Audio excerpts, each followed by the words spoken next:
अस्सलाम वालेकुम फ्रेंड्स, स्वागत है आपका इस यूट्यूब चैनल जेके स्टडी मटेरियल में। जेके बोर्ड्स के जितने भी 12th क्लास के रेगुलर स्टूडेंट्स हैं, जैसा कि आप सबको कल इंग्लिश का पेपर है, तो इस वीडियो में मैं आपकी जो इंग्लिश है उसको पूरा रिवाइज करवाने वाला हूँ। आप अपनी नोटबुक अपने पास रखो और इस पूरे वीडियो को अच्छे तरीके से समझो। पूरा रिविजन आपका हो जाएगा। अगर आप में से कोई स्टूडेंट ऐसा है जिसने अभी तक इंग्लिश का कुछ भी प्रिपेयर नहीं किया है, इस वीडियो को देखने के बाद अपना रिजल्ट देखना कि आप कितने परसेंट जो है वो इम्प्रूव हुए हैं। तो इस वीडियो को डिटेल में देखना, सब कुछ पूरा एक्सप्लेन किया मैंने। आपका रीडिंग कॉम्प्रिहेंशन, आपका राइटिंग स्किल, आपका ग्रामर पोर्शन, आपका लिटरेचर, सब कुछ ए टू जेड। ये नहीं है कि मैंने कोई प्रीवियस क्वेश्चन पेपर सॉल्व किया है कि आप अगर फिर वो प्रीवियस क्वेश्चन पेपर एग्जाम में ना आए तो आपको मुश्किल हो जाएगी। मैंने आपको सिखाया हुआ है कि कैसे क्वेश्चन को आपने अटेम्प्ट करना है, कैसे क्वेश्चन आपने करने हैं। कोई भी क्वेश्चन आपको एग्जाम में आएगा, आप उसको इजिली सॉल्व कर पाओगे। तो इस वीडियो को अच्छे तरीके से पूरा डिटेल में समझना। हमारे यहाँ पर कुछ स्टूडेंट ऐसे भी होते हैं जो सिर्फ नकल के भरोसे जाते हैं। अगर नकल हुई तो ठीक है, काम चल जाएगा। अगर नकल नहीं हुई फिर मुश्किल हो जाएगी। तो जो स्टूडेंट सिर्फ नकल के भरोसे जाते हैं तो उनके लिए एक शायरी अर्ज करना चाहता हूँ। ख्वाहिश से नहीं गिरते फल झोली में, ख्वाहिश से नहीं गिरते फल झोली में, वक्त की शाख को मेरे दोस्त हिलाना होगा। कुछ नहीं होगा अपने एग्जाम हाल के टीचर्स को बुरा भला कहने से, अपने हिस्से का खुद याद करना होगा। ये उन स्टूडेंट्स के लिए है जो फिर जब उनके यहाँ पर एग्जाम हाल में नकल नहीं होती फिर आके अपने टीचर्स को बुरा भला कहते हैं कि उन्होंने नकल नहीं करवाई, वो खराब टीचर है, वो बकवास टीचर है। तो अब हम यहाँ पर स्टार्ट करते हैं आपके रीडिंग कॉम्प्रिहेंशन से। देखो, पहले रीडिंग कॉम्प्रिहेंशन होता क्या है। रीडिंग कॉम्प्रिहेंशन आपकी रीडिंग देखी जाती है कि आप रीडिंग कैसे कर पाते हो, आप किसी टॉपिक को रीड कैसे करते हो। तो आपका पहला क्वेश्चन जो है वो है नोट मेकिंग वगैरह का। आपने नोट मेकिंग करनी है, उसकी समरी बनानी है, उसका टाइटल लिखना है। तो पूरा मैंने डिटेल में एक्सप्लेन किया है, तो आप इसको पहले देख लो। आप सबको इंग्लिश में सबसे पहला क्वेश्चन होता है, एक पैसेज पढ़नी है, उसमें आपने उसके नोट्स बनाने हैं, उसकी समरी लिखनी है और उसका एक टाइटल भी लिखना है, जिसके आपको टोटल 10 मार्क्स बनते हैं। बहुत स्टूडेंट्स को ये टफ लगता है, बट ये बहुत ईजी है। अब हमने यहाँ पर ईजी बनाया है आपके लिए, आपको सिखाया है, आपने इसको अच्छे तरीके से समझना है ताकि ये वाले 10 मार्क्स आपको कभी भी अपने दिमाग से ना निकलें। हमेशा आपको ये वाले 10 मार्क्स आपको याद रहें। एंड आप यहाँ पर इन 10 मार्क्स को अच्छे तरीके से समझ लोगे, बट आप क्या करोगे, बोलोगे चलो कोई नहीं, बोर्ड में हम देख लेंगे, अब ये तो ईजी है। तो ऐसा काम नहीं करना। आप कम से कम 10 डिफरेंट पैसेज को पढ़ना और उनकी नोट मेकिंग करना, उसकी समरी बनाना, उसका एक टाइटल लिखना, ताकि आपकी जो प्रैक्टिस है वो एग्जाम से पहले पहले हो सके। एग्जाम में जाके आपने प्रैक्टिस नहीं करनी है, यहाँ पर थोड़ा बहुत चेक करना है पहले। जैसा कि यहाँ पर आपको क्वेश्चन आता है कि आपने पूरी पैसेज को पढ़ना है एंड उसके आपको नोट्स पहले बनाने हैं। नोट्स के लिए आपको, जब आप नोट्स बनाओगे, आपको 5 मार्क्स मिलेंगे। आप उसकी समरी भी लिखोगे, आपको 4 मार्क्स मिलेंगे। आप उसका टाइटल लिखोगे, आपको 1 मार्क्स मिलेगा। अगर आप पूरे को पढ़ के सिर्फ टाइटल समझ सके, आपको सिर्फ 1 मार्क्स मिलेगा। अगर आपने उसकी नोट्स भी बना दिए तो आपको 5 + 1 6 मार्क्स हो गए। अगर आपने उसकी समरी भी लिख ली तो आपको टोटल 10 मार्क्स हो गए। अब जैसा कि मैंने आपके लिए क्वेश्चन क्रिएट किया है ताकि मैं आपको अच्छे तरीके से और ईजी वे में सिखा सकूं कि ये पूरा क्वेश्चन कैसे सॉल्व करना है, फिर उसके बाद आप बाकी प्रैक्टिस करते रहना। तो आपको सेम ऐसा समझो, कोई क्वेश्चन आ सकता है कि आपने इस पूरी पैसेज को पढ़ना है, फिर आपने इसकी नोट मेकिंग, टाइटल और समरी लिखनी है। फॉर एग्जाम्पल, आपको ऐसा कोई अगर क्वेश्चन आ गया तो आपने इसको पहले पढ़ना है अच्छे तरीके से कि हाँ ये किसके बारे में है, और आपको सबसे पहले ही टाइटल मिल जाएगा। जब आप इसको पढ़ोगे, जैसा मैंने इसको यहाँ पर थोड़ा बहुत पढ़ा कि अर्थ के बारे में लिखा है कि अर्थ जो है वो 5th लार्जेस्ट प्लैनेट है सोलर सिस्टम का। और ये जो अर्थ है, ये यहाँ पर जुपिटर, सैटर्न, यूरेनस और नेपच्यून से छोटा है, और बड़ा किससे है, मरकरी, मार्स, वेनस से बड़ा है। और इस अर्थ में 71% वाटर है। अब ऐसी ऐसी चीज़ें आपने यहाँ पर पढ़नी है, और जो जो पॉइंट आपको ईजी लगे उनको आपने टिक कर लेना है। जैसे यहाँ पर टिक किया, अच्छा 71% वाटर है, चलो ठीक है। एंड आपने यहाँ पर देखा, अच्छा इसमें ये जो है रन करता है, स्पिन होता है नॉर्थ पोल से साउथ पोल तक, चलो ये पॉइंट भी मुझे मिल गया। हाँ, इसको जो रोटेशन में टाइम लगता है वो 23.934 आवर लगते हैं। अच्छा, यहाँ पर इसको ऑर्बिट में रिवॉल्व होने में 365.26 डेज लगते हैं। तो ऐसे ऐसे आपने थोड़ा बहुत समझना है। फिर अच्छा, यहाँ पर हमें एक और चीज़ मिल गई कि अर्थ जो है वो फॉर्म कब हुई है, कब बनी है, तो हम बोलेंगे वो 4.6 बिलियन ईयर एगो बनी है। अच्छा, जब सन भी बना तब भी सन भी वो है फॉर्म हुआ था। ऐसे ऐसे पॉइंट को आपने टिक करके रखना है। इन्हीं पॉइंट से आपने नोट मेकिंग, समरी और सब कुछ ढूंढना है। देखो, हमें जो पैसेज दी जाएगी हमने उसको केयरफुली पढ़ना है, जैसे मैंने आपको बोला, और मेन मेन पॉइंट्स को हमने टिक लगाना है, जैसे मैंने आपको समझाया कि कैसे कैसे टिक लगाना है। एंड उसके बाद हमें सबसे पहले टाइटल मिलेगा, हम यहाँ पर टाइटल लिखेंगे। अब टाइटल हमें जो मिला, जैसा हमें सोलर सिस्टम एंड अर्थ, तो अगर आपको सिर्फ अर्थ समझ आए तो आप द अर्थ भी लिख सकते हो। टाइटल जो आपको समझ आए आप वही लिखो, आपको फुल मार्क्स मिलेंगे। ज़रूरी नहीं है कि सबका सेम हो टाइटल। तो आपको यहाँ पर जब टाइटल लिखा, उसके बाद आपने यहाँ पर नोट मेकिंग करनी है। नोट मेकिंग में आपने यहाँ पर फुल सेंटेंस को नहीं लिखना है, पूरा सेंटेंस एक्सप्लेन नहीं करना है। एंड यहाँ पर आपने एब्रीवेशंस का भी यूज़ करना है, मतलब शॉर्टकट। जैसे यहाँ पर एनपी मैंने यूज़ किया नॉर्थ पोल की जगह, एंड की जगह हमने ये शॉर्ट इसका यूज़ किया। ऐसे टाइम की जगह TYM यूज़ कर दिया, जैसा मिस्टर की जगह MR यूज़ कर दिया। तो यहाँ पर एब्रीवेशंस का आपने इस हिसाब से यूज़ करना है। और जैसा मैं आपको यहाँ पर बताता हूँ कि आपने जैसा टाइटल लिखा, अब इसका जो मेन पॉइंट है, जैसे 1 जो है इसका मेन पॉइंट, 1 इसका main point the earth position. सबसे पहले हमने ऊपर क्या समझाया, द अर्थ पोजीशन, जिसको हमने टिक लगाया था। अब हमने इसके जो सब पॉइंट हैं यहाँ तक, ये पूरे हमने यहाँ पर क्या लिखने, अर्थ की पोजीशन ही एक्सप्लेन करनी है। जो इसका मेन पॉइंट लिखा उसी को हमने थोड़ा थोड़ा करके एक्सप्लेन करना है। जैसा कि इसका अर्थ पोजीशन क्या था, पहला 1 था, तो 1.1 क्या बना, फिफ्थ लार्जेस्ट प्लैनेट था। फिर 1.2 में हमें क्या समझा, इसका साइज़, तो साइज़ के अब डिफरेंट सब पॉइंट बने। साइज़ था, अब साइज़ को थोड़ा अलग अलग हमने एक्सप्लेन किया। 1.2.1 में हमने लिखा कि ये जुपिटर और नेपच्यून से छोटा है। एंड सेकंड 1.2.2 में लिखा मरकरी, मार्स और वेनस से बड़ा है। अब इसका साइज़ भी हो गया।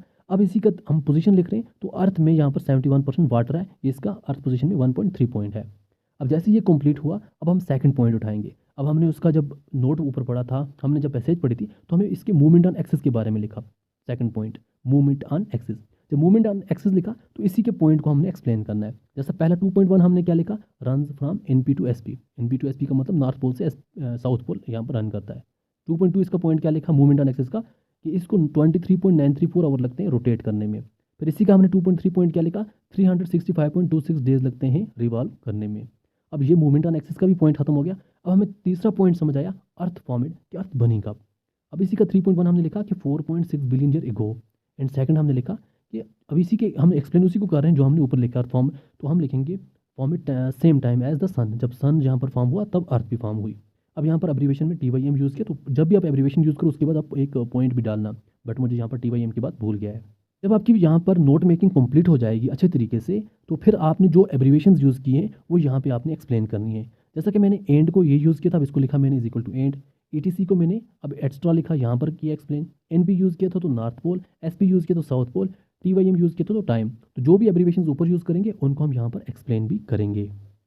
फिर बारी आती है हमारी समरी की, क्योंकि अभी तक हमारे 6 मार्क्स कंप्लीट हो गए। 5 मार्क्स हमारे यहाँ पर जो हमने नोट मेकिंग की, 1 मार्क्स हमें टाइटल का, 6 मार्क्स हमारे कंप्लीट हो गए। 4 मार्क्स हमें अभी और लेने हैं जो हमारी समरी के हैं।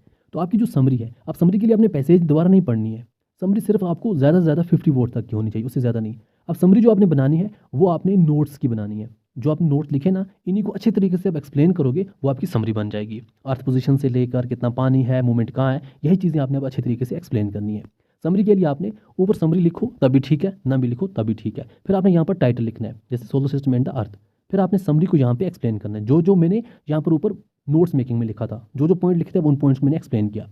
Earth is fifth largest planet in the solar system, 71% of the earth surface is covered in water. ऐसे ऐसे हमने यहाँ पर लिखा। फिर हमने रिवॉल्व के बारे में लिखा, इसको 365.26 डेज लगते हैं। रोटेट के बारे में लिखा, 23.934 आवर लगते हैं। ऐसे ऐसे हमने लिखा कि अर्थ फॉर्म कब हुआ, तो ये यहाँ पर 4.6 बिलियन ईयर एगो हुआ, जब दोनों यहाँ पर सन भी तभी हुआ। तो ऐसे ऐसे हमने इसकी समरी बना दी। तो ऐसे आपके 10 मार्क्स कंप्लीट हो जाते हैं। अब आपका क्वेश्चन नंबर 2 वो भी रीडिंग कॉम्प्रिहेंशन का सेकंड क्वेश्चन है, जिसमें आपने पैसेज पढ़नी है, फिर उसके एंड पे उसके आंसर करने हैं। यहाँ पर भी आपकी रीडिंग देखी जाती है कि आप रीड कैसे करते हो किसी टॉपिक को, आंसर भी आपको यहाँ इसी टॉपिक से निकलते हैं, तो इसको भी देख लो कैसे करना होता है। क्वेश्चन नंबर 2 ये भी आपको 10 मार्क्स का है। यहाँ पर भी आपका रीडिंग स्किल देखा जाता है। देखो, आपको बोला जाता है रीड करो पैसेज पूरी को, फिर एट द एंड आंसर करो। बट मैं आपको रिकमेंड करूँगा, आपने पहले ही आके डायरेक्ट पूरा पैसेज को पढ़ना नहीं है, इससे आपका टाइम ज़्यादा कंज्यूम होगा। आपने क्या करना है, पैसेज के एंड पे जो क्वेश्चन है उनको पहले देखना है। आपने ये क्वेश्चन देखा, फिर ऊपर जाके पैसेज में देखा कि इसका जो क्वेश्चन है वो कहाँ से मैच हो रहा है, इसका आंसर इनमें से कौन सा ऊपर ऑप्शन में दिया हुआ है, या ऊपर कौन सा मुझे पैसेज में आंसर इसका मिल जाएगा। ऐसे ही आपने क्वेश्चन नंबर 2 देखना है, फिर देखना ऊपर मुझे पैसेज में इसका जो मैचिंग है वो कहाँ हो रहा है। क्वेश्चन 3 देखा, ऊपर मैचिंग कहाँ हो रहा है, तो आपके सभी मैचिंग जो हैं वो यहाँ पर मिल जाएंगे। आपके पूरे पैसेज में यहाँ पर मैचिंग दी होती है, सभी आंसर जो हैं आपकी पैसेज में होते हैं। तो आप यहाँ पर क्वेश्चन को देख के ऊपर पैसेज से आंसर निकाल सकते हो ईजिली। यहाँ से आपके पैसेज के 10 मार्क्स भी ईजिली निकल जाएंगे। तीसरा आपको आता है राइटिंग स्किल का पोर्शन। जैसे कि आपने रीडिंग किया, आपको रीड करना आ गया, अब यहाँ पर सेकंड आपका पूछा जाता है क्या इसको राइटिंग करना आता है, ये लिख सकता है। राइटिंग कॉम्प्रिहेंशन में आपकी राइटिंग देखी जाती है कि आप कैसे खुद से इंग्लिश के कोई टॉपिक में बना सकते हो। तो अब यहाँ पर देख सकते हैं राइटिंग जो स्किल है आपके, उसमें कैसे आपने क्या कुछ करना है। कि बोर्ड के 12th क्लास के स्टूडेंट्स का राइटिंग स्किल जो है वो 22 मार्क्स का होता है, जिसमें आपको पहला क्वेश्चन आएगा एडवर्टीजमेंट राइटिंग का। आर में आपको होगा फॉर्मल या इनफॉर्मल इन्विटेशन और रिप्लाईज। तो आपको दो में से एक पे फोकस करना है, क्योंकि आपको आर में आता है, चाहे आपको एडवर्टीजमेंट राइटिंग पे फोकस करना है या आपको फॉर्मल इनफॉर्मल इन्विटेशन या उसकी रिप्लाई पे फोकस करना है। दोनों चीज़ें मैं आपको सिखाने वाला हूँ, आपको जो ईजी लगे उसी पे आपने फोकस करना है। यहाँ से आपको मिलेंगे 4 मार्क्स। तो देखो, एडवर्टीजमेंट क्या होता है आप तो सब जानते होंगे पहले से ही। कोई भी चीज़ हम पब्लिक अनाउंसमेंट करते हैं, चाहे हम यहाँ पर न्यूज़पेपर के ज़रिए करें, मैगज़ीन के ज़रिए करें, रेडियो के ज़रिए करें, टीवी के ज़रिए करें, सोशल मीडिया के ज़रिए करें, तो ये एडवर्टाइज़मेंट होती है। अब ये 2 तरह की होती है, एक होती है क्लासिफाइड, एक होती है कमर्शियल। तो कमर्शियल आपके एग्ज़ाम में नहीं पूछी जाती, क्योंकि कमर्शियल आपका यहाँ पर थोड़ा हाई लेवल होती है, बड़ी होती है, जिसमें आपको डिफरेंट विजुअल्स दिखाने होते हैं, अट्रैक्टिव विजुअल्स, कैची फ्रेजेज़, स्लोगन्स वगैरह, इसमें थोड़ा मेहनत लगती है ज़्यादा। तो ये आपको जेईई बोर्ड्स के एग्ज़ाम्स में नहीं पूछी जाती। आपको पूछी जाती है क्लासिफाइड। क्लासिफाइड में आपको क्या होता है, आप किसी जगह ट्यूशन देना चाहते हैं, तो ट्यूशन के बारे में आपने यहाँ पर एडवर्टाइज़ करनी है कि मैं इस सब्जेक्ट में ट्यूशन पढ़ाना चाहता हूँ, या फिर आपको कोई चीज़ सेल करनी है, या आपने कोई चीज़ परचेज़ करनी है, आपको कोई चीज़ मिल गई है। फॉर एग्ज़ाम्पल आप रास्ते में जा रहे थे, आपको किसी का फ़ोन मिल गया, आपने उसके बारे में बताया कि मुझे ये चीज़ मिली है, अगर किसी का है तो इस नंबर पे कॉन्टैक्ट कर सकता है। अगर आपकी कोई चीज़ गुम हो गई है, तो आपने इन्फॉर्म करना है कि मेरी ये चीज़ गुम हो गई है, ऐसी है, वहाँ से वहाँ मैं ट्रैवल कर रहा था, अगर किसी को मिली है तो अपना कॉन्टैक्ट नंबर देना है, मुझे वापस कर दो। तो आपको रेंट के लिए रूम चाहिए, आप उसके लिए एडवर्टाइज़ कर रहे हैं, मुझे यहाँ पे रेंट के लिए रूम चाहिए, तो आपने एडवर्टाइज़ किया, या फिर आपको यहाँ पर कोई रूम है रेंट पे, आप साथ में किसी को रखना चाहते हैं, उसके बारे में इन्फॉर्म किया, तो ये होती है क्लासिफाइड, और आपको एग्ज़ाम में क्लासिफाइड ही होती है। अब ये मैंने आपको सिर्फ बताया, आपके एग्ज़ाम में ये नहीं पूछा जाएगा क्लासिफाइड कौन सी है, कमर्शियल कौन सी है, आपको फॉर्मेट पर फोकस करना है। जैसा कि आपको मैं एग्जांपल के साथ समझाता हूँ। पहले एग्जांपल दूँगा अपनी तरफ से, सेकंड एग्जांपल आपके मॉडल पेपर की एक्सप्लेन करूँगा। जैसे आपको एग्जांपल नंबर 1 में आपको समझाता हूँ कि आप या तो राशिद हो या नाफिया हो। अगर आप लड़के हो तो राशिद यूज़ करना, अगर आप लड़की हो तो नाफिया यूज़ करना। आप 12th क्लास के स्टूडेंट्स हो कोठीबाग हायर सेकेंडरी में, अब आप बोलोगे कोठीबाग हायर सेकेंडरी तो गर्ल्स की है, तो यहाँ समझाने के लिए रखा है, कोई भी चलेगी। तो आप यहाँ पर इंटरेस्टेड हो किसी सब्जेक्ट में ट्यूशन पढ़ाने के लिए, चाहे वो साइंस हो सकता है, मैथ हो सकता है, इंग्लिश हो सकती है, कोई भी सब्जेक्ट हो सकता है। तो आपको कोई भी जो भी पूछा जाए, आपने उसी पे फोकस करना है। 1 या 2 स्टूडेंट्स को जो 8th क्लास के हों, तो आपने एडवर्टाइज़ करनी है लोकल न्यूज़पेपर पे। अब आपने क्या करना है, जब आपने क्वेश्चन पढ़ा, उसके बाद आपने उसका आंसर इस हिसाब से करने एक बॉक्स बनाया। अब आप कौन-सा सब्जेक्ट पढ़ाना चाहते हैं? आपको फॉर एग्ज़ाम्पल जो क्वेश्चन में पूछा गया वो है मैथ का, तो आपने लिखा मैथ ट्यूशन अवेलेबल, ऊपर पहले हेडिंग, फिर आपने नीचे यहाँ पर लिखा कि tuition of math is available for student of class 12th। तो जो यहाँ पर जो ऊपर लिखा है ना कि हम कितनों को 1 या 2, तो वही 1 या 2 लिखा। कितने दिन? 6 यहाँ पर दिन वीक में, सैटरडे से लेकर फ्राइडे तक, तो यहाँ से संडे हो गया। तो टाइमिंग भी बतानी है कब से कब तक, तो यहाँ पर थोड़ा बहुत बताया अच्छी नॉलेज के लिए। जो भी इंटरेस्टेड हैं वो कॉन्टैक्ट कर सकते हैं, किसको? अगर लड़के हैं तो राशिद को, अगर लड़की है नाफिया को। तो ये कौन है? फॉर एग्ज़ाम्पल लिखा कोई लड़का है तो राशिद को कॉन्टैक्ट करे जो 12th क्लास का कोठीबाग हायर सेकेंडरी में स्टूडेंट है, तो आप ईज़िली मिल जाओगे, या तो आप अपना कॉन्टैक्ट नंबर भी साथ में रख सकते हैं, तो आप ईज़िली मिल जाओगे। ऐसे लिखते हैं एडवर्टाइज़मेंट। ये होती है बेसिक एडवर्टाइज़मेंट और एडवर्टाइज़मेंट का फॉर्मेट। अब सेकंड जो आपके मॉडल पेपर से मैंने निकाली है, मॉडल पेपर में आपको पूछा गया है कि आप रूहानी हो, देखो अगर आप लड़की हो तो रूहानी यूज़ करना, अगर आप लड़के हो तो राजन यूज़ करना। आपको अपनी यंगर सिस्टर के लिए डांस टीचर चाहिए, तो आपने वही एडवर्टाइज़ करनी है। देखो यहाँ पर आपने बॉक्स बनाया, क्या चाहिए? डांस टीचर चाहिए, तो लिखा डांस टीचर वांटेड। अब साथ में आपने लिखा कि हाँ, मुझे डांस टीचर चाहिए एक्सपीरियंस वाली अपनी छोटी सिस्टर के लिए, जो उसको डिफरेंट फॉर्म ऑफ डांस सिखा सके। कॉन्टैक्ट करो आप रूहानी को, जो भी यहाँ पर सीरियस वाले बंदे हैं वो इस नंबर पे, और हम डिस्कस करेंगे शेड्यूल एंड रेट्स के बारे में। तो इस हिसाब से आपकी यहाँ पर एडवर्टाइज़मेंट राइटिंग होती है। अगर अगर आपको एडवर्टाइज़मेंट राइटिंग की अच्छी लगी, तो यही आप इसी पर फ़ोकस करो। नहीं तो आप जो आपका आर में क्वेश्चन आता है फॉर्मल, इनफॉर्मल, इन्विटेशन, तो इसको भी देख इनवाइट होता है किसी को भी इनवाइट करना, दावत करना। फॉर एग्ज़ाम्पल जो भी इस टाइम वीडियो देख रहा है उसको 500 में से 500 मार्क्स आए 12th क्लास में। अब उसने क्या किया, चलो जी हम दानिश भाई को भी इनवाइट करते हैं। दानिश भाई का भी कंट्रीब्यूशन है 1-2 नंबर का। उसने हमें थोड़ी बहुत इंग्लिश सिखाई थी, थोड़ा बहुत हमें गाइड किया था, तो हम दानिश भाई को इनवाइट करते हैं। आपने मुझे इनवाइट किया कि आप आ जाओ हमारे पास, हम आपको इनवाइट कर रहे हैं, तो आज हमारी दावत है आपको, तो आप ज़रूर आना, क्योंकि हम अच्छे तरीके से पास हुए हैं आपकी हेल्प की वजह से भी। तो आपने इस हिसाब से इनवाइट किसी को भी इनवाइट करोगे, तो वही हमारी इनविटेशन होती है। तो यही हम एग्जांपल के हिसाब से रखते हैं, जो आपको आपके मॉडल पेपर में पूछी गया कि आपके ग्रैंड पेरेंट्स जो हैं वो सेलिब्रेट कर रहे हैं 50 ईयर ऑफ मैरिज। तो समझो मैरिज एनिवर्सरी जो है वो या इनकी आने वाली है, तो आपने अपने फ्रेंड को इनवाइट करना है इनकी मैरिज एनिवर्सरी पे। तो यहाँ पर जो ये बंदा है, इसका जो फ्रेंड है वो बाबर है।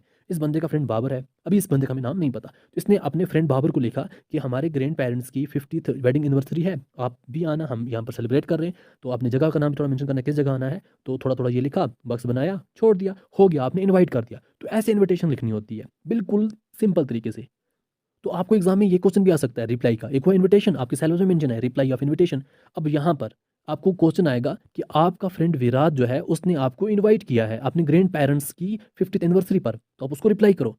तो आपको इनवाइट किया, अभी हमने इनवाइट देखा, अब हम इसका रिप्लाई करेंगे। रिप्लाई कैसे? तो पहले बॉक्स बनाया, बॉक्स में लिखा हे विराट, पहले उसका शुक्रिया अदा किया कि आपने मुझे इनवाइट किया 50th anniversary of grand parents पर। फिर हम इसने थोड़ा-थोड़ा ये लिखा, तो फिर लिखा कि can't wait to celebrate with you and your family, catch you soon Babar. तो बाबर, क्योंकि बाबर यहाँ पर लिख रहा है किसको? विराट को। पहले यहाँ पर किसने? विराट ने लिखा था बाबर को। तो ऐसे इनवाइट किया जाता है और ऐसे ही इनवाइट का रिप्लाई दिया जाता है। तो ये है इनविटेशन के बारे में। अब आपको जो ईज़ी लगे उसी पे फोकस करो। तो यहाँ आपके 4 मार्क्स कंप्लीट हो गए हैं। अब नेक्स्ट क्वेश्चन हमारा है फॉर्मल लेटर, इनफॉर्मल लेटर, जो आपका 6 मार्क्स का बनता है। इनफॉर्मल लेटर आपके सिलेबस में नहीं है, वो डिलीट हो गई है, तो इसलिए सिर्फ और सिर्फ फॉर्मल लेटर पर फोकस करना। इसमें आपको फॉर्मेट दिया हुआ है कि आपको इस हिसाब से मार्क्स मिलेंगे। एड्रेस के 1 मार्क्स, सैल्यूटेशन के 1 मार्क्स, बॉडी के 3 मार्क्स, क्लोजिंग के 1 मार्क्स। तो हम ये सब चीज़ें देखते हैं ये होती क्या है। पहले हम देखते हैं, आपको 2 हैं फॉर्मल और इनफॉर्मल लेटर। पहले हम फॉर्मल लेटर डिस्कस करते हैं। देखो फॉर्मल लेटर वो लेटर होती है जो हम किसी ऑफिशियल को लिखते हैं, किसी ऑफिसर को लिखते हैं। जैसा कि यहाँ पर हम किसी ऑफिशियल को कंप्लेंट के बारे में बात करें, कोई मायर है, कोई एमएलए है, कोई डीसी है, हम उसको कोई कंप्लेंट करेंगे तो हम यहाँ पर फॉर्मल लेटर लिखेंगे। किसी को रिक्वेस्ट कर रहे हैं, फॉर्मल लेटर लिखेंगे। इंक्वायरीज़ के बारे में हम फॉर्मल लेटर लिखेंगे। बिज़नेस लेटर को भी हम फॉर्मल लेटर बोलते हैं, तो इन सब के लिए हम फॉर्मल लेटर यूज़ करते हैं। अब यहाँ पर पहले थोड़ा समझाता हूँ। जैसा आपको यहाँ पर लिखा है कि एड्रेस के आपको 1 मार्क्स मिलेंगे। ये आपका एड्रेस होता है, इसको हम एड्रेस बोलते हैं, इसका 1 मार्क्स मिलता है। फिर आपको यहाँ पर सैल्यूटेशन में आपको जैसा डियर सर, डियर मैम जो भी लिखा होगा, तो इसके आपको 1 मार्क्स मिलेंगे। फिर आपको जो लेटर की बॉडी होती है उसका भी आपको 3 मार्क्स मिलते हैं। फिर आपको जो क्लोजिंग होती है उसका आपको 1 मार्क्स मिलता है। तो यहाँ ऐसे आपको मार्क्स दिए जाते हैं। अब हम क्वेश्चन को डिस्कस करेंगे, सब कुछ समझ जाओगे। आपको क्वेश्चन जो आपके मॉडल पेपर में है कि आपने एक मायर जो आपकी सिटी का मायर है उसको कंप्लेन करना है कि हमारे स्कूल के पास, हमारा जो स्कूल गेट है वहाँ पर ट्रैफिक ज़्यादा होती है, शोर मचता है, आप इस मसले को सॉल्व करो। और साथ में आपने सजेशन भी देनी है कि इसको कैसे सॉल्व किया जाएगा। आपको क्वेश्चन पूछा गया, सिर्फ ये नहीं पूछा गया कि आपने उसको कंप्लेंट करनी, साथ में ये भी पूछा गया कि आपने उसको सजेशन देनी है कि कैसे इस इशू को रिजॉल्व किया जाएगा।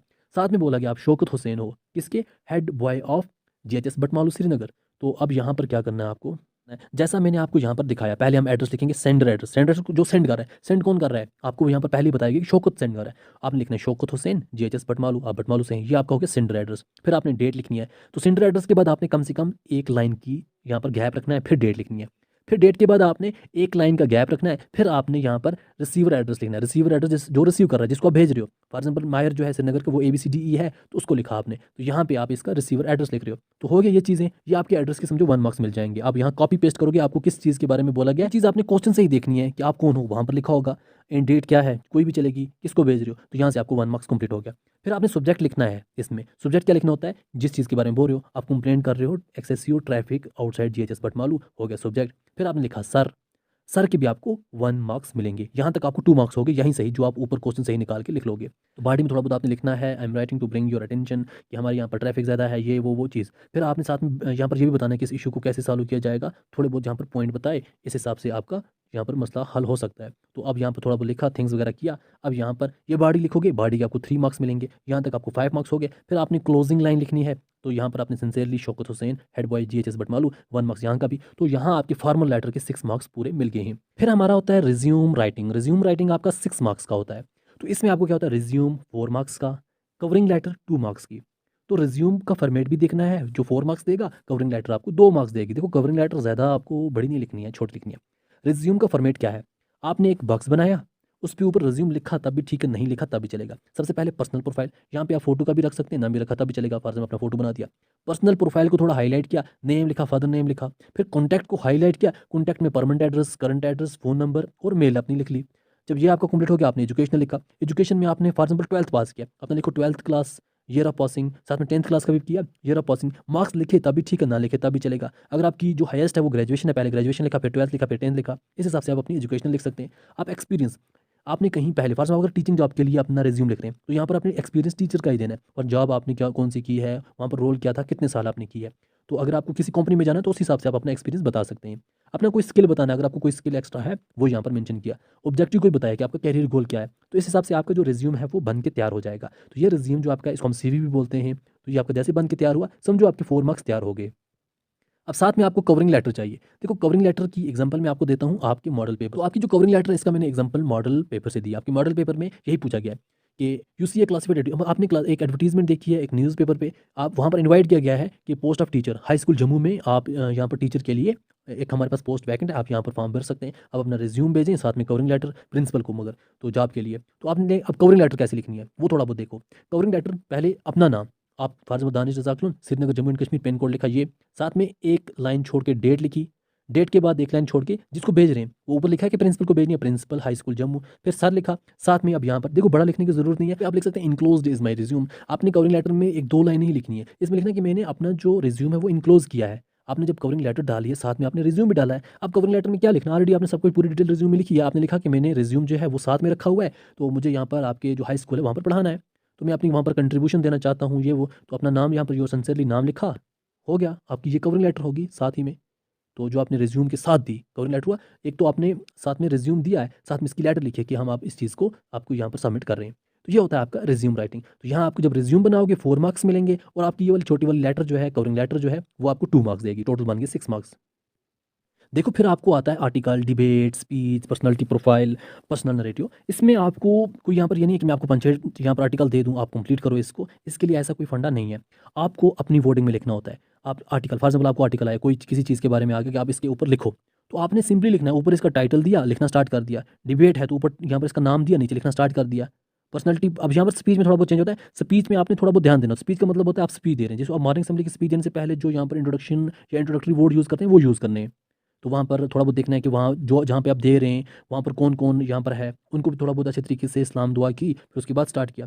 पर्सनैलिटी प्रोफाइल में आपने अगर आपको वहाँ पर किसी देखो यहाँ पर ये नहीं होता कि आप इसके बारे में लिखो, उसके बारे में लिखो। आपको एग्ज़ाम जैसा आप मॉडल पेपर देखो, वहाँ पर आपको बोला गया है कि आप अगर किसी कोई वुमन है जिसने बहुत अच्छे काम किए हैं, आप उसके फ़ैन बन गए हो, तो उसके बारे में आप यहाँ पर लिख सकते हो, उसकी पर्सनैलिटी प्रोफाइल। तो अपने खुद से ही आपकी कौन-सी यहाँ पर ऐसी वुमन है जिसके बारे में लिखना चाहते हो, तो खुद से ही लिखना है। किसी एक का नहीं कि आपने एक रट्टा लगा के छोड़ दिया, किसी का भी लिख सकते हो। पर्सनल नैरेटिव भी वही आ जाता है। पर्सनल नैरेटिव खुद मतलब बनाना। पर्सनल नैरेटिव क्या मतलब हुआ? खुद से ही बनाना। जो भी है एक आप समझो अपने ख़याली जो है स्टोरी बना देना। तो ये चीज़ें आपने फिर खुद करनी होती हैं। तो इसके आपको 6 मार्क्स बन जाते हैं। इसके लिए आपने राइटिंग प्रैक्टिस करनी है, तो यहाँ से आपको ईज़िली मिल जाएगा। तो ये था आपका राइटिंग स्किल जो आपके 22 मार्क्स आपको देते हैं। अब नेक्स्ट क्वेश्चन है ग्रामर का। देखो ग्रामर में आपको ये चीज़ पता चलती है जब आप इंग्लिश लिखते हो, तो उसमें जो आप लिख रहे हो क्या सही लिख रहे हो या गलत लिख रहे हो। जैसे कि आपको जो ग्रामर है उसमें ये नहीं है कि आपने इसको चेंज करके उसमें बनाना है, उसमें चेंज करके उसमें बनाना है। आपको पैसेज में से ही ग्रामेटिकली जो मिस्टेक्स हैं वो निकालनी है। तो आप इसको भी देख लो कि ग्रामर का पोर्शन आपने कैसे सॉल्व करना है। अब हम बात करते हैं जो आपको क्वेश्चन आता है एडिट द फॉलोइंग पैसेज। अगर आप यहाँ पर देखें एडिट द फॉलोइंग पैसेज, आपने सिर्फ क्वेश्चन देखा कि इसको एडिट करना है, बट आपने ये चीज़ नहीं देखी एडिट कैसे करना है। अगर आप अपने सिलेबस देखोगे, सिलेबस से आपको ये चीज़ पता चलेगी। आपको जो यहाँ पे एडिट करना होता है उसमें आपने रिफ्लेक्सिव प्रोनाउन देखना होता है, टेंसेस देखने होते हैं, पंक्चुएशन देखना होता है, नरेशन देखना होता है, कंजक्शन देखना होता है, प्रीपोजिशन देखना होता है, एंड चेंज ऑफ वॉइस देखना होता है। तो आपको ये अगर आप चेक करोगे ना, इसको डीप जाओगे, यहाँ पर आपको मुझे लगता है 20 मिस्टेक्स निकल जाएंगी ग्रामेटिकली, 20 भी। बट आपने सिर्फ और सिर्फ 8 मिस्टेक्स तक ही निकालनी है। बट आपने सिर्फ ये वाली मिस्टेक्स निकालनी है, आपने कोई और नहीं निकालनी है। सिर्फ और सिर्फ ये निकालनी है क्योंकि आपको ग्रामर में ये पोर्शन है। तो मैं आपको यहाँ पर बताऊँगा भी कि ये वाली जो यहाँ पर इनमें गलती होंगी उसको कैसे हम देखेंगे, कैसे देख सकते हैं। उससे पहले हमें पहले ये चीज़ पता होनी चाहिए कि ये चीज़ें होती क्या हैं। हमारा reflexive pronoun, tenses, punctuation, narration, conjunction, preposition and change of voice, ये होता क्या है? इसको पहले डिस्कस करेंगे, उसके बाद आप खुद ईज़िली हर क्वेश्चन को सॉल्व कर पाओगे और मैं आपको बताऊँगा भी इसके 2 तरीके कि आपको एग्ज़ाम में कैसे लिखना है। तो जैसा कि मैंने आपको बोला ग्रामर में हमें ये चीज़ें सीखनी हैं और आपके सिलेबस में यही चीज़ें हैं, यही चीज़ें आपको पूछी जाती हैं। सबसे पहला रिफ्लेक्सिव प्रोनाउन, सबसे पहले ये चीज़ सीखेंगे रिफ्लेक्सिव प्रोनाउन होता क्या है। जब आपको ये चीज़ समझ आ जाएगी रिफ्लेक्सिव प्रोनाउन होता क्या है, आपको जो भी क्वेश्चन होगा जिसमें रिफ्लेक्सिव प्रोनाउन गलत दिया होगा, आप उसका आंसर कर पाओगे। रिफ्लेक्सिव प्रोनाउन से पहले थोड़ा बहुत पता होना चाहिए प्रोनाउन क्या होता है। देखो प्रोनाउन हम किसको बोलते हैं?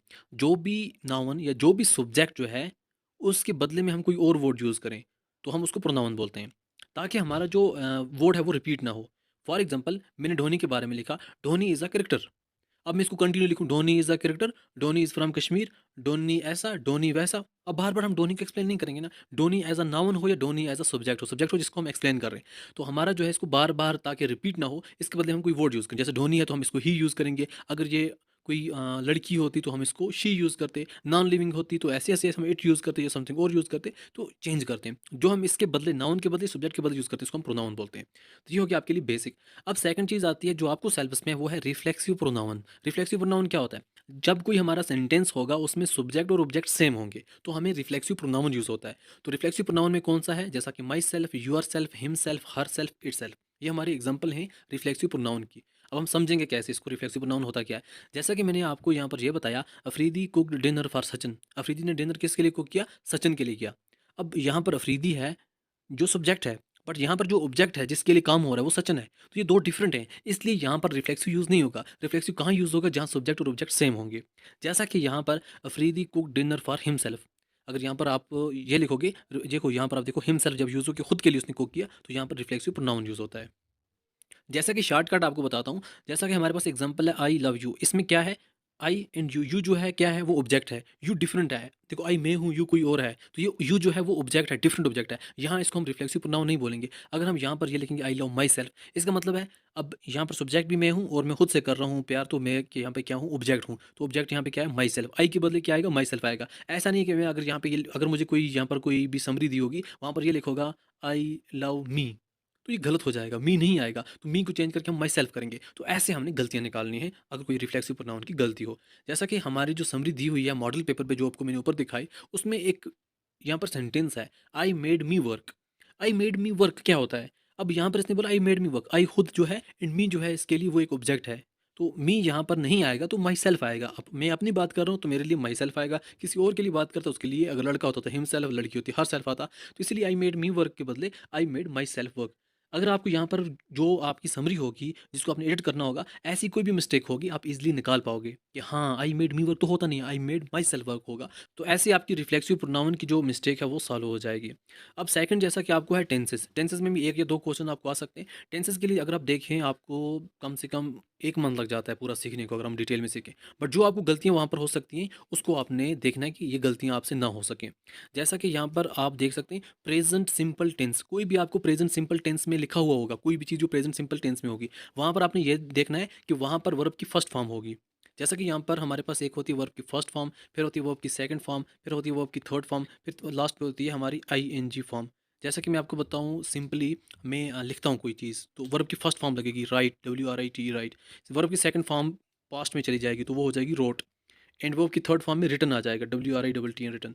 एंड लास्ट में राइटिंग आ जाएगा, आईएनजी फॉर्म होगी। तो ये होती है वर्ब की फॉर्म्स।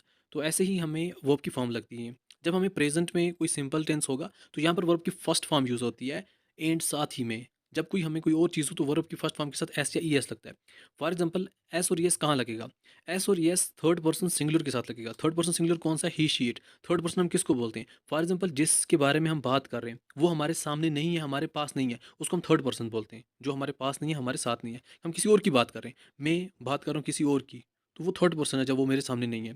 एंड मैं जिसके साथ बात कर रहा हूँ वो सेकंड पर्सन होता है। मैं अभी किसी के साथ बात करूँ या मैं आप जो हमारे स्टूडेंट्स हैं उनके साथ बात करूँ तो मैं फर्स्ट पर्सन हुआ, आपके साथ बात करूँ अब सेकंड पर्सन है। हम किसी और के बारे में बात करेंगे कि वो ऐसे हैं वो वैसे हैं तो वो थर्ड पर्सन हुआ। ऐसे ही जहाँ थर्ड पर्सन सिंगुलर होगा उसके साथ एस या ई एस लगेगा। जैसा कि मैंने अपना लिखा आई वॉक, ये हुआ सिंपल प्रेजेंट टेंस। तो अब अगर हम देखेंगे, अगर हमारे पास आई के बदले यहाँ पर आई यूज़ हुआ, ही शी इट यूज़ होगा तो वॉक के बदले वॉक्स हो जाएगा। यहाँ पर वर्ब के साथ प्लस साथ में एस जुड़ जाएगा, वॉक्स हो जाएगा। जैसे यहाँ पे लिखा है ही वॉक्स। तो आपको जब भी कोई समरी होगी वहाँ पर ही शी इट होगा।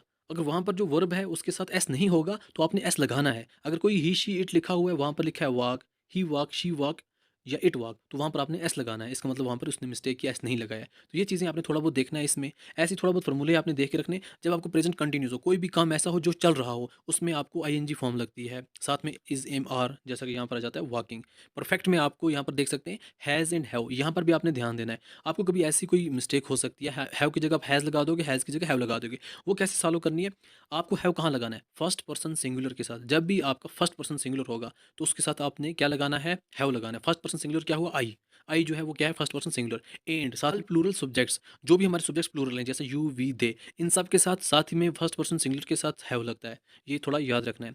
जैसे कि आई हैव वॉकड, एंड आप यूज़ कर सकते हैं आई के साथ आई हैव वर्कड। एंड ऐसे ही you have worked, we have worked, they have worked. अगर आपको यहाँ पर थर्ड पर्सन सिंगुलर होगा जैसा कि ही शी इट, अगर ये हुआ, आपने फिर वहाँ पे हैज़ यूज़ करना है। He has worked, she has worked, it has worked, तो यहाँ पर हैज़ आ जाएगा फिर उसके बाद। तो ये थोड़ा ध्यान रखना है आपने, हैव और हैज़ कहाँ आएगा, तो थोड़ा बहुत इसको ध्यान देना। अगर हम देखें टेंसेस की बात करें तो ये बहुत लंबा प्रोसेस बन जाता है। ऐसे अगर आप देखें परफेक्ट कंटिन्यूअस वाला कोई वर्ड हुआ तो वहाँ पर आपने हैज़ और हैव यूज़ करना है। हैव वही जैसा कि मैंने आपको बोला कहाँ यूज़ होता है, और हैज़ यहाँ पे यूज़ होता है। टेंसेस की आपको बेसिक जो हैं वो मिस्टेक होती हैं, ज़्यादा लंबी मिस्टेक्स नहीं होती। जैसे कि कोई कंटिन्यूअस है, वहाँ पर उन्होंने थर्ड फॉर्म या सेकंड फॉर्म लगा दी, बट वहाँ पर आईएनजी फॉर्म लगती है जो कंटिन्यूअस होगा, चाहे वो कोई भी हो। देखो कंटिन्यूअस चाहे वो प्रेजेंट कंटिन्यूअस हो, पास्ट कंटिन्यूअस हो, फ्यूचर कंटिन्यूअस हो, सब में क्या लगता है? आईएनजी फॉर्म लगता है। बट यहाँ पर हमें आई लगेगा, यहाँ एम लगेगा, एम इज एम आर। यहाँ पे हमें वाज या वेयर लगेगा, सिंगुलर के साथ वाज, एंड जो प्लूरल होंगे वेयर लगेगा, एंड विल भी लगेगा यहाँ पे फ्यूचर में। तो बेसिक चीज़ें थोड़ा बहुत आपने क्या करनी है, ध्यान रखनी है टेंसेज में। टेंसेज का बहुत बड़ा लेक्चर हो जाता है, तो आप यहाँ पर थोड़ा इसका स्क्रीनशॉट बिठा सकते हैं ताकि आप फार्मूले इसके ध्यान में रख सको। उसके बाद हमें आता है पंक्चुएशंस। देखो पंक्चुएशंस में आपने क्या याद रखना है? पंक्चुएशन में आपने ध्यान देना है कि यहाँ पर हमारा फुल स्टॉप है, मैं इसको फुल टास्क बोलने वाला था। फुल स्टॉप है, फुल स्टॉप को हम पीरियड बोलते हैं या फुल स्टॉप बोलते हैं। फुल स्टॉप कहाँ आता है? जब हमारी स्टेटमेंट एंड हो जाती है या हमारा सेंटेंस खत्म होता है। जब आपको लगे कि बात खत्म हो रही है, जब हमारी स्टेटमेंट खत्म हो रही है, वहाँ पर फुल स्टॉप डालना है। फिर आपको कामा कहाँ डालना है? जब भी हमें कोई आइटम सेपरेट करने हैं या हमें यहाँ पर इन्फॉर्मेशन सेपरेट करनी है, अलग करनी है, तब हम कामा यूज़ करते हैं। क्वेश्चन मार्क कहाँ यूज़ करते हैं? जब हम किसी को क्वेश्चन पूछते हैं या जब कोई हमें क्वेश्चन पूछता है। एक्सक्लेमेशन कहाँ पूछते हैं? जब कोई स्ट्रॉन्ग इमोशन यूज़ होता है, सरप्राइज यूज़ होता है। कॉलन कहाँ होता है? जब हमें कोई यहाँ पर लिस्ट आगे बतानी होती है, उससे पहले हम कॉलन बताते हैं। कोटेशन मार्क कहाँ यूज़ करते हैं? जब हमें डायरेक्ट स्पीच इंडिकेट करनी होती है। अब ये आपको आगे समझ आ जाएगी क्योंकि इसके बारे में हम आगे बात करने वाले हैं। देखो अब आता है नरेशन। नरेशन में आपको नरेट करनी होती है स्पीच। स्पीच हुई किसी की बात, इसमें हमको डायरेक्ट और इनडायरेक्ट स्पीच होता है। डायरेक्ट में क्या होता है, देखो मुझे कोई रास्ते में मिला या मुझे कोई लड़की रास्ते में मिली, उसने मुझे बोला मैं स्टोर जा रही हूँ। अब मैंने वही वर्ड उसके सेम टू सेम बोले किसी और को, कि वो बोल रही थी कि मैं स्टोर जा रही हूँ, मैं स्टोर जा रही हूँ। अब मैंने उसी के वर्ड यूज़ किए ना, मैं स्टोर जा रही हूँ। अब मैं तो नहीं जा रहा हूँ, बट मैं उसके यहाँ पर वर्ड यूज़ कर रहा हूँ, तो यहाँ पर इसको बोलते हैं डायरेक्ट। जब भी आपको पैसेज में डायरेक्ट स्पीच दी गई हो, उसको आपने इनडायरेक्ट बताना है। इनडायरेक्ट भी चेंज कर सकते हो, जैसे कि इनडायरेक्ट कैसे चेंज करोगे, she said that she was going to the store. तो आपको अगर वहाँ पर कोई भी क्वेश्चन दिया गया है पैसेज में, तो शी सैड, तो I am going to the store, तो ये इन्वर्टेड कॉमास में नहीं है, तो आपने इन्वर्टेड कॉमा डालना है, क्योंकि डायरेक्ट स्पीच में इन्वर्टेड कॉमे होते हैं। अगर आपको उसकी कोई बात इनडायरेक्ट स्पीच में है, तो इनडायरेक्ट स्पीच में फिर आपको इन्वर्टेड कॉमे नहीं होने चाहिए। इन चीज़ों का ध्यान देना है। तो यहाँ पर अगर आप, जैसा कि डायरेक्ट स्पीच होगी, इनडायरेक्ट हम इसको कैसे चेंज करेंगे। अब हम इनडायरेक्ट में इसकी बातें उल्टी तरीके से बोलेंगे। She said that she was going to the store. वो बोल रही थी कि वो स्टोर जा रही है, वो स्टोर जा रही है। अब उसी का बात बोलना है कि वो स्टोर जा रही है। यहाँ पर उसी के वर्ड बिल्कुल मैंने कॉपी पेस्ट किए, यहाँ पर मैंने चेंज किए। तो जो हम वर्ड कॉपी पेस्ट करते हैं उसको हम डायरेक्ट स्पीच बोलते हैं, जहाँ हम चेंज करते हैं इनडायरेक्ट स्पीच बोलते हैं। अब आपके एग्जाम में ये तो नहीं होगा कि डायरेक्ट स्पीच को इनडायरेक्ट स्पीच में चेंज करो, इसलिए आपको अगर हुआ भी, वो यहाँ पर डायरेक्ट स्पीच कोई दी होगी, वहाँ पर अगर इन्वर्टेड कॉमे नहीं हुए, आपने इन्वर्टेड कॉमे डालने हैं। एंड साथ में थोड़ा बहुत ध्यान देना है कि यहाँ पर अगर आपको इनडायरेक्ट स्पीच होगी, तो उसमें इन्वर्टेड कॉमे नहीं होने चाहिए। तो आपको कोई ऐसा क्वेश्चन नहीं होगा कि डायरेक्ट को इनडायरेक्ट चेंज करो या इनडायरेक्ट को डायरेक्ट चेंज करो। अगर आपको ऐसा होता, तो आपने फिर ये टेबल भी याद रखना होता। ऐसा नहीं है, आपको डायरेक्ट वाला इनडायरेक्ट में चेंज नहीं करना, डायरेक्ट को इनडायरेक्ट में चेंज नहीं करना। अगर चेंज करना होता, तो आपने ये टेबल याद रखना होता, बट आपको कोई ज़रूरत नहीं है, क्योंकि आपको ऐसा कोई क्वेश्चन नहीं आएगा। फिर आपको कोई एरर होगा कंजंक्शन में। कंजंक्शन क्या होता है? कंजंक्शन का मतलब होता है ऐसे वर्ड्स जो यहाँ पर, मतलब वर्ड्स को क्या करते हैं, जोड़ते हैं, या फ्रेजेस को जोड़ते हैं, या सेंटेंस को जोड़ते हैं। तो इनको हम क्या बोलते हैं, कंजंक्शन। जैसा कि हमारे जो यहाँ पर कंजंक्शन वर्ड्स हैं, एंड, बट, और, nor, for, because, if, either, नार, आर, नाइदर, नार, ईटीसी, इन वर्ड्स को हम कंजंक्शन बोलते हैं। तो ऐसे आपने यूज़ करने हैं। जैसा कि एग्जांपल के तौर पे, you can go to the school or stay at home. अब अगर आपको कोई ऐसा क्वेश्चन पूछा गया है समरी में, you can go to the school, and साथ में यहाँ पर फिर कामा दिया है स्टे एट होम, तो कामे के बदले आपने आर यूज़ करना है, और स्टे एट होम। ऐसे आपको कंजंक्शन वर्ड यूज़ करने हैं। तो यहाँ पर जैसा कि डू यू वांट टी और कॉफ़ी, क्या आपको चाय पसंद है या कॉफ़ी पसंद है। बट यहाँ पर अगर आपको यहाँ पर टी के बाद कामा है फिर कॉफ़ी है, तो यहाँ पर आपको उल्टा हो जाए, कामे के बदले आपने और यूज़ करना है। अगर आपको है डू यू वांट टी नार कॉफ़ी, नहीं, नार नहीं आएगा, आर आएगा। तो ऐसे ऐसे आपने वर्ड्स को देखना है कंजंक्शन कहाँ कहाँ आता है। फिर हमारा आता है प्रीपोजिशन। प्रीपोजिशन ऐसे वर्ड्स होते हैं जो हमें रिलेशनशिप बताते हैं नाउन्स या फिर प्रोनाउंस की, या फिर प्रोनाउंस और अदर वर्ड्स की। तो ये हमें किसी भी वर्ड या किसी भी सेंटेंस में, तो यहाँ पर हम कैसे बोलेंगे, जैसा कि हमारे पास लोकेशन के लिए, जब हम कोई लोकेशन के बारे में एक्सप्लेन कर रहे हैं, वहाँ पर हमें ऑन, अंडर, इन यूज़ होता है। जैसा कि the book is on the table, तो हम यहाँ पर ध्यान देना, अगर बुक हमारी किसी के टेबल के ऊपर है तो हम ऑन यूज़ करेंगे। The cat is under the bed, यहाँ पे अंडर यूज़ हुआ। Keys are in the dryer, तो यहाँ पे इन यूज़ हुआ। तो यहाँ पर हम लोकेशन एक्सप्लेन कर रहे हैं कहाँ पर है। यहाँ पे ऊपर आ जाता है, इसके अंडर आ जाता है, ये इसके अंदर आ जाता है। फिर डायरेक्शंस को भी एक्सप्लेन करते हैं, जैसा कि टुवर्ड्स, अवे, एट, यहाँ पर आप देख सकते हैं। या फिर टाइम को भी एक्सप्लेन करता है, जैसे कि eight, on, to, eight 6 o'clock, ऐसे बाकी भी हम एक्सप्लेन कर सकते हैं। और बाकी भी एग्जांपल्स हैं प्रीपोजिशन की, in, on, at, under, over, between, among, during, before, after, to, from, with, by, for, for, of, about. तो ये यहाँ पर हमारे प्रीपोजिशंस के वर्ड्स हैं, हम इनको एक्सप्लेन कर सकते हैं।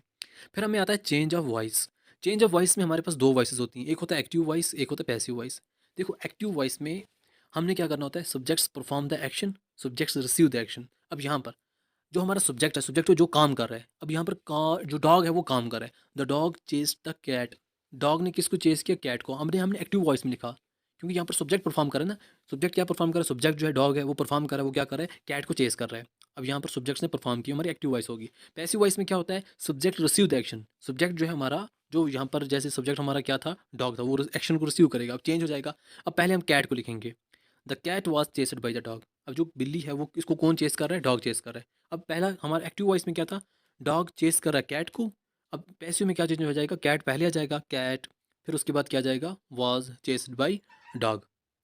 तो यहाँ पर आपने क्या करना है, आपको कोई ऐसा क्वेश्चन नहीं होगा कि एक्टिव वॉइस को पैसिव वॉइस में चेंज करो, बट आपको ध्यान देना है हमारा जो एक्टिव वॉइस है करेक्ट है या नहीं है, हमारा पैसिव वॉइस करेक्ट है या नहीं है, इन चीज़ों का ध्यान देना है। अगर आपको पूरा ये आता कि एक्टिव वॉइस और पैसिव वॉइस एग्जाम में कोई पूछा जाता, तो आपको ये टेबल याद रखना होता, बट आपको ऐसा नहीं है। आपको सिंपली एक्टिव वॉइस और पैसिव वॉइस को ध्यान रखना है कि हमारे करेक्ट होने चाहिए। अगर हमें कोई ऐसा यहाँ पर है the cat was chased by the dog, तो हमारा वो परफेक्ट होना चाहिए कि हाँ क्या ये परफेक्ट है या नहीं है, पैसिव वॉइस में ग्रामेटिकली कोई मिस्टेक तो नहीं है। यहाँ पर आप जैसा देख सकते हैं, कुछ और एग्जाम्पल्स आपके लिए हैं। ये टॉपिक्स आपके सिलेबस में हैं, और ऐसी आपने मिस्टेक्स जो हैं वो ऊपर निकालनी है और अपनी पैसेज को करेक्ट करना है। तो एग्जाम यहाँ में जो आपको क्वेश्चन नंबर 7 आता है, जो आपको 8 मार्क्स का होता है। Edit the following passage. अब आपको समझ आ गया होगा कि हमने पैसेज में क्या चीज़ें एडिट करनी है। ऐसा नहीं है कि अब वहाँ पर दिमाग लगाएँगे, यार क्या इसमें होगा कुछ या नहीं है? क्या यहाँ से कोई मिस्टेक होगी? क्या यहाँ से कोई एरर होगा? क्या हम यहाँ से एडिट कर सकते हैं? आपको सिर्फ़ वही चीज़ें एडिट करनी है जो आपने अभी सीखी, उसके अलावा नहीं करनी है कुछ भी।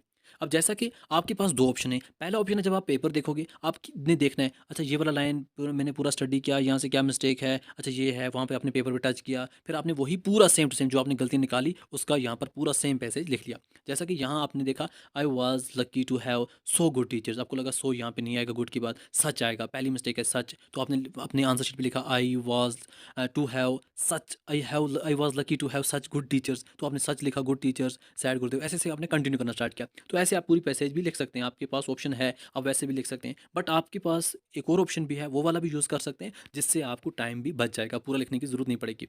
आपने ऊपर पैसेज पढ़नी है, उसमें देखना है अच्छा पहली मिस्टेक क्या है। जब आपने देखा I was lucky to have such good teacher said Gurudev, यहाँ पर सबसे पहली मिस्टेक आ जाती है कि यहाँ पर जो है I was lucky to have such good teachers, ये एक नरेशन का पार्ट है, डायरेक्ट स्पीच है, गुरुदेव ने ये बातें बोली हैं, सैड गुरुदेव ये बातें बोली हैं, तो ये इन्वर्टेड कॉमास में आ जाएगा। तो जैसा कि यहाँ पर आपने लिखना है, लिखा जो आपको मिस्टेक निकली कि यहाँ पर ये मिस्टेक है, लिखा आंसर इन्वर्टेड कॉमा में डाला, फिर इसको इन्वर्टेड कॉमा क्लोज किया, सैड गुरुदेव, आपका पहला यहाँ पर पार्ट जो है वो ईजी हो गया। अब ये मैंने आपको समझाने के लिए लिखा कि यहाँ पर नरेशन डायरेक्ट स्पीच जो है और उसको इन्वर्टेड कॉमा में डालते हैं, ये हमें यहाँ पर मिस्टेक निकली। सेकंड मिस्टेक आप लिख सकते हैं सो गुड टीचर के बदले सच गुड टीचर की, यहाँ पर सो गुड टीचर नहीं आएगा, सच गुड टीचर आएगा, क्योंकि गुड के सब पहले हमें सच लगेगा, सो नहीं लगेगा। फिर आपने नेक्स्ट लिखना है getting on before the crack of demon. यहाँ पर क्या है, यहाँ पर आपको गेटिंग ऑन बिफोर नहीं होता है, राइजिंग बिफोर होता है। गेटिंग ऑन पूरा हट जाएगा, यहाँ पर आएगा राइजिंग बिफोर। फिर आपने यहाँ पर देखना है I was feeling relaxed but I felt relaxed, I was feeling relaxed नहीं आएगा, जब पूरा सेंटेंस पढ़ोगे आई फेल्ट रिलैक्सड आएगा। I was about to go for a trance, अब यहाँ पर I was about to go for a trance, trance का पहले मतलब पता होना चाहिए ना कि ट्रांस का कोई रूम है, कोई क्या सिस्टम है, क्या मसला है, ट्रांस का क्या मतलब होता है। देखो आपको ट्रांस का मीनिंग पता है, आप इजीली इसका आंसर कर पाओगे। देखो ट्रांस का मतलब होता है बेखुद हो जाना, मतलब जैसा कि मेरी जान निकल गई, ऐसी वर्ड आप देखो, मेरी जान निकल गई, तो हम क्या बोलेंगे, I was about to go for trans, नहीं I was about to intra trans, मैं मतलब ट्रांस में चला गया, तो ये गो फॉर ट्रांस नहीं होता। तो यहाँ पर आपको प्रीपोजिशन चेंज करना है, टू गो के बदले इंटर यूज करना है। गुरुदेव lifts his hand but Gurudev raised his hands, यहाँ पे हम आप देखो ना, उसने हैंड रेज किया, लिफ्ट कौन करता है, तो यहाँ पर आपको ये चेंजिंग करनी है। फिर ज्वाइंड देम टुगेदर, जब ज्वाइन देम टुगेदर यहाँ पर है, तो ये सिंपली ज्वाइन देम वही होता है ना, join them and join them together, but यहाँ पर टुगेदर हट जाएगा, ज्वाइन देम आ जाएगा। तो ऐसे आपने इसकी मिस्टेक्स को देखना है, ऐसे आपने लिखना है। अब आपको जो भी यहाँ पर पैसेज दी जाएगी, उस पैसेज में आपने देखना रिफ्लेक्सिव प्रोनाउन की मिस्टेक, टेंसेस की, पंक्चुएशन की, नरेशन की, कंजक्शन की, प्रीपोजिशन की एंड चेंज ऑफ वॉइस की, कोई भी मिस्टेक है आप इजीली निकाल सकते हो। जब भी आप सेंटेंस स्टडी करोगे, आपने क्या करना है, पहले पूरा सेंटेंस पढ़ना है, इस सेंटेंस को यहाँ तक पढ़ा, फिर इसमें देखा चाहे इसमें कोई गलती है, फिर सेंटेंस वाइज दो दो सेंटेंस को देखो, दो दो सेंटेंस को अच्छे तरीके से समझो, क्या इसमें गलती है, फिर देखो इसमें गलती है। जब आप समझोगे कि हाँ इस यहाँ तक मैंने इसको स्टडी किया, यहाँ तक तो मुझे लगा कि हाँ यहाँ पे जो है कोई गलती नहीं है, फिर मैंने यहाँ से यहाँ स्टडी किया, फिर मैंने देखा अच्छा यहाँ पर ये टेंस गलत है, अच्छा यहाँ पर प्रीपोजिशन गलत है, यहाँ पे कंजंक्शन गलत है, अच्छा यहाँ पर इन्वर्टेड कॉमा डालना था क्योंकि यहाँ पर नरेशन थी। तो ऐसे ऐसे आपने करके मिस्टेक्स को सॉल्व करना है, आपकी मिस्टेक्स जो है वो ईजिली सॉल्व हो जाएंगी और आपकी पैसेज जो है वो ईजिली निकल जाएगी। ये तरीका है पैसेज को सॉल्व करने का। बाकी अगर आपने कोई तरीका और सीखा है सिंपल से सिंपल, वो सभी आपके लिए गलत हो जाएंगे, क्योंकि आपको मार्क्स तभी मिलेंगे जब आप ये वाली चीज़ें निकाल पाओगे। अपना सिलेबस भी ओपन करके देख सकते हैं, क्या आपको सिलेबस में क्या चीज़ें हैं, यही चीज़ें हैं, यही चीज़ें आपको पूछी गई हैं। अब लास्ट सेक्शन आपका आता है लिटरेचर का, तो लिटरेचर भी सीख लो कि लिटरेचर आपने कैसे करना है एग्जाम में, ये सब चीज़ें यहाँ पर बताई हुई हैं। देखो अब बात करते हैं लिटरेचर की। लिटरेचर आपका सी सेक्शन है, लास्ट सेक्शन है, जो टोटल 30 मार्क्स का होता है। इसमें आपको क्या कुछ याद करना है वो भी आपको यहाँ पर बताता हूँ, साथ में थोड़ा देख लो। आपको पहला क्वेश्चन होता है, आपको पोइट्री से कोई एक एक्सट्रैक्ट दिया जाता है, कुछ पार्ट दिया जाता है, फिर उसी पोइट्री के आपने आंसर निकाले, इस एक्सट्रैक्ट से निकाल के आंसर करने हैं। यहाँ पर आप देख सकते हैं, आपको ये वाला भी 1 मार्क्स का, ये 1 मार्क्स का, 1 मार्क्स का, 1 मार्क्स का, चारों क्वेश्चन आपको 1-1 मार्क्स के हैं, क्योंकि आपने ऊपर से ही निकाले हैं। यहाँ से आपके 4 मार्क्स हल हो जाएंगे, ये आपको पोइट्री से होते हैं। फिर आपका बी पार्ट भी पोइट्री से होता है, 3 क्वेश्चन पूछे जाते हैं, आपने सिर्फ 2 ही अटेम्प्ट करने होते हैं। तो आपको 2-2 3-3 मार्क्स के क्वेश्चन होते हैं, 3-3 यहाँ पर 6 मार्क्स यहाँ से मिल जाएंगे, 4 यहाँ से मिल जाएंगे, हो जाएंगे 10। अब इसके लिए क्या करना है, देखो आपको यहाँ पर पोएम्स के क्वेश्चंस नहीं याद करने हैं। क्या 2 क्वेश्चंस के लिए इतने क्वेश्चन याद करोगे, आपने पोएम की समरी याद करनी है। फिर आप में से बहुत स्टूडेंट बोलते हैं सर समरी तो थोड़ी ना एग्जाम में आती है, आप समरी का बोल रहे हो। देखो आपने फॉर एग्जाम्पल कीपिंग क्वाइट की समरी याद की है, फिर वहाँ पर जो भी क्वेश्चन पूछा जाएगा कीपिंग क्वाइट का, आप वही छोटी-मोटी समरी लिखोगे, आपको पूरे मार्क्स मिलेंगे। ए थिंक ऑफ ब्यूटी की आपको समरी याद है, आपको जो भी क्वेश्चन पूछा जाएगा, आप ईज़िली उसको यहाँ पर लिख सकते हो, वहाँ पर सब कुछ मेंशन होगा। बट समरी वो वाली याद करनी है जिसमें सब कुछ मेंशन हो। अभी मैं आपको वो भी दिखाऊँगा कि समरी कौन-कौन सी आपने कैसे याद करनी है। मैंने आपके लिए समरी भी बना के रखी हुई है। प्रोज़ से आपको ये क्वेश्चन होते हैं, 5 दिए जाते हैं, 3 अटेम्प्ट करने हैं। इसके लिए भी आपने वहाँ उसी का फ़ोकस करना है, आपको समरी का फ़ोकस करना है। वो भी मैं आपको यहाँ पर थोड़ा बहुत दिखाता हूँ। फिर आपको शॉर्ट स्टोरीज़ के 2 क्वेश्चन होते हैं, 1 अटेम्प्ट करना होता है। प्ले से आपको 2 क्वेश्चन होते हैं, 1 अटेम्प्ट करना होता है। जैसा कि मैंने आपको यहाँ पर बताया, आपको प्रोज़ से जो 5 क्वेश्चन पूछे जाते हैं, आपको प्रोज़ से 3 अटेम्प्ट करने हैं। हर कोई क्वेश्चन 3 मार्क्स का है, टोटल आपको 6 मार्क्स बनेंगे। यहाँ पर आपको ज़रूरी नहीं है कि पूरे के पूरे समरी याद करो, हर किसी चैप्टर की याद करो। गिने-चुने यहाँ पर 4 भी याद करोगे, 4 की समरी आपके लिए इनफ है। उसके लिए मैंने आपको पहले भी बोला था, सिमरन साहनी की जो वीडियोज़ हैं, थोड़ा शॉर्ट वीडियो, 1 शॉर्ट वीडियो थोड़ा वो देख लेना, इससे आपकी ये वाली समरी जो है वो सॉल्व हो जाएगी। फिर अगर हम बात करें आपके जो यहाँ पर 2 लॉन्ग क्वेश्चन आते हैं विस्तार से, जिसमें आपको ये वाले चैप्टर्स हैं, इनके कुछ ना कुछ पूछा जाता है। तो आपको 2 में से यहाँ पर 1 आंसर करना होता है, 6 मार्क्स का क्वेश्चन होता है। तो इसके लिए भी आप इनकी समरी देख लेना, वो आपके लिए ज़्यादा आसानी हो जाएगी। फिर आपको जैसा कि 2 लॉन्ग क्वेश्चन पूछे जाते हैं प्ले से, तो जैसा कि आपका प्ले है on the face of it, जो आपको 5 मार्क्स का है, तो 2 में से 1 करना है। आपने यहाँ पर समरी याद करनी है। अगर आपको समरी आएगी, आप समरी भी कर पाओगे, आप क्रिटिकल थिंकिंग भी कर पाओगे, आप थीम भी कर पाओगे। अगर आपको कोई भी क्वेश्चन पूछा गया on the face of it का, आप यहाँ पर उसका कोई भी क्वेश्चन जो भी हो, आप समरी लिखोगे, आपको फुल मार्क्स मिलेंगे। ऐसे ही आपको अगर यहाँ पर हम बात करें पोएट्री की, पोएम के लिए आप ये 4 पोएम्स की समरी दोबारा देख लो, सब कुछ आपको क्लियर हो जाएगा। तो जो यहाँ पर पोएम्स की समरी हैं एंड प्ले की समरी हैं, वो मैं आपको यहाँ पर दिखाता हूँ। आपके लिए यहाँ पर इम्पोर्टेंस जो पॉइंट हैं सभी मेंशन हैं। कीपिंग क्वाइट के सभी पॉइंट्स जो आपकी पोएम में दिए हैं पूरे मेंशन हैं। कोई भी क्वेश्चन आपको कीपिंग क्वाइट से पूछा जाए, अगर आप इस समरी का यहाँ पर पोर्शन लिखोगे, आपको पूरे मार्क्स मिल जाएँगे। अगर आपको यहाँ पर ये वाली पोएम है ए थिंक ऑफ ब्यूटी, इसका भी थोड़ा देख सकते हो। अगर आप इसको अपनी वर्डिंग में अंडरस्टैंड कर लेते हो ना, फिर आपको कोई भी क्वेश्चन पूछेगा, आप इज़िली यहाँ पर निकाल सकते हो। 2 लाइन में, 3 लाइन में निकाल सकते हो, अगर आप समझ जाते हो। अगर आप नहीं समझ, आप पूरी यहाँ पर समरी भी लिखोगे, तब भी आपको पूरे मार्क्स मिलेंगे। फिर ऐसे अगर आप नेक्स्ट समरी देखो, जो आपकी है ए रोड साइड स्टैंड, यहाँ पर है। एंड नेक्स्ट अगर हम देखें आंट जेनिफर्स टाइगर, यहाँ पर है। फिर आपके प्ले की जो है समरी, बिल्कुल छोटी सी समरी है, जिसमें ऑलमोस्ट पूरी चीज़ें यहाँ पर एक्सप्लेन की हुई हैं। जो आपको क्रिटिकल थिंकिंग आए, आपको प्लॉट आए, कोई भी आए, आप इस हिसाब से लिख सकते हो, आपको यहाँ पर मार्क्स मिल जाएँगे। तो ये कुछ आपके लिए समरी थी। बाकी जैसा कि मैंने आपको बोला, वो कुछ वीडियोज़ 1-2 हैं, वो एक्स्ट्रा देख लेना, 1 शॉट वीडियोज़, उससे आपको और क्लियर हो जाएगा। तो ये था आपका पूरा ए टू जेड इंग्लिश। इंग्लिश आपका पूरा रिवाइज हो गया होगा। अगर आपको अच्छे तरीके से कोई टॉपिक समझ नहीं आए, उसको दोबारा से आप देख सकते हो, दोबारा से समझ सकते हो कि हाँ, इसको मैं कैसे सॉल्व करूँ, उसको मैं कैसे सॉल्व करूँ। जो आपका वीक है, वो पॉइंट आप दोबारा से देख सकते हो वीडियो, और अपनी नोटबुक भी एक बार ट्राई भी ज़रूर करना कि हाँ, इसको मैं अपने एग्ज़ाम में कैसे सॉल्व कर पाऊँगा, इसका सॉल्यूशन मैं कैसे निकाल पाऊँगा। तो ये आपका यहाँ पर पूरा इंग्लिश का वीडियो था। आई होप आपको पूरा समझ आ गया होगा। एट द एंड कमेंट करके ज़रूर बताना कि आपका इंग्लिश जो है वो अब कितना इम्प्रूव हुआ है, कल आपका पेपर अब कैसा हो पाएगा। बाकी मेरी तरफ से आप सबको गुड लक। इंशाल्लाह आप सबका ये पेपर भी अच्छा होगा और आने वाले पेपर भी अच्छे होंगे, और आने वाले पेपर्स के लिए भी हम ऐसे वीडियो बनाते रहेंगे।